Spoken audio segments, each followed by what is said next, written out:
540 ఇసుక రీచ్లుంటే 1,75,000 కోట్ల రూపాయలు విలువ చేసే ఇసుకని దోచుకున్నారని కోర్టు చెప్పింది, నేను కాదు.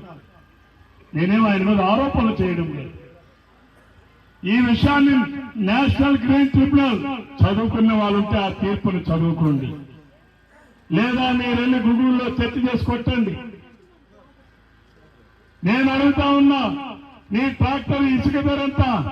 ఆనాడు 1000 రూపాయలు, నేడు 5,000 రూపాయలు. అవునా? అంతేనా?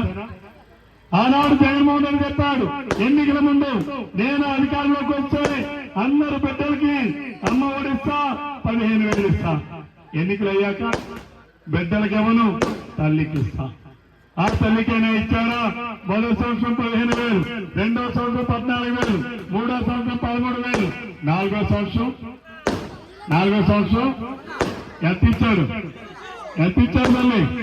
గుండు సున్నా. రైతు భరోసా అన్నాడు, ప్రతి ఒక్క రైతుకి 12,500 ఏడాదికి ఇస్తానన్నాడు. ఎన్నికలైన తర్వాత మాట మార్చి 7,500 చేతులు ఇచ్చాడు. పోనీ అదైనా 5 సంవత్సరాలు ఇచ్చాడా? 1 సంవత్సరం ఇచ్చాడు, 2 సంవత్సరాలు ఇచ్చాడు, 3 సంవత్సరాలు ఇచ్చాడు, నాలుగో సంవత్సరం సున్నా.